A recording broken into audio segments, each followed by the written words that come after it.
আরও একটা ট্রেন দুর্ঘটনা, ধারাবাহিক পর প্রতি সপ্তাহে একটা দুঃস্বপ্নের যাত্রায় পরিণত হচ্ছে রেল সফর। এবার মুম্বাইগামী হাওড়া মুম্বাই মেল রাত্রির 3টে মানে ভোর রাত 3:43 বা ওই সময় ডিরেল্ড। ইতিমধ্যেই 2 জনের মৃত্যুর খবর, ঈশ্বর না করুন আরও বেশি আশঙ্কা রয়েছে, আহত আরও অনেক বেশি। এই ঘটনা ঘটে বসে রয়েছে। এটা হয়েছে ওই চক্রধরপুরের কাছে। আমাদের পরিষ্কার বক্তব্য, যাত্রী সুরক্ষা কি একদম শেষ করে দিল রেল? এরা চায় কি? পশ্চিমবঙ্গ সরকার মাননীয় মুখ্যমন্ত্রীর নির্দেশে সেই তখন থেকে মনিটর করছে আমাদের বাহিনী যতখানি যাওয়া সম্ভব, যেভাবে যাওয়া সম্ভব। কারণ অভিযোগ রেল দুর্ঘটনার পর তাদের তরফ থেকে, রেলের তরফ থেকে উদ্ধার কাজে ব্যাপক বিলম্ব।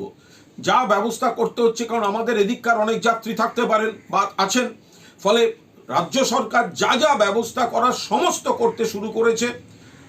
যেটা অন্যদিকে হলেও সেইখানেও যেখান থেকে যা করা দরকার সেগুলো মমতা বন্দ্যোপাধ্যায়ের নেতৃত্বে করছে।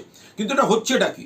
কেন্দ্রীয় রেলমন্ত্রী, দুর্ঘটনা হয়তো ঘটে যায়, কিন্তু ধারাবাহিক দুর্ঘটনা যদি ঘটতে থাকে তারপরে আপনি নাটক করার জন্য পদে বসে থাকবেন, এটা হতে পারে না। যাত্রী সুরক্ষা, রেলওয়ে ট্র্যাক মেনটেন্যান্স, প্রযুক্তির ব্যবহার, সুরক্ষা কবচ, কোনো বালাই নেই। শুধু লোক দেখানো, কিছু বেশি দামের টিকিটের বড় লোকদের জন্য কিছু ট্রেন ওই পতাকা নেড়ে উদ্বোধন করছেন নরেন্দ্র মোদী, আর সাধারণ মানুষকে এই মৃত্যু সফরে ঠেলে দিচ্ছেন। আমরা তীব্র নিন্দা করছি। গোটা রেল ব্যবস্থাটা আগাগোড়া খতিয়ে দেখা দরকার। এটা পুরোদস্তুর কেন্দ্রীয় সরকারের ব্যর্থতা। আমরা এর তীব্র নিন্দা করছি।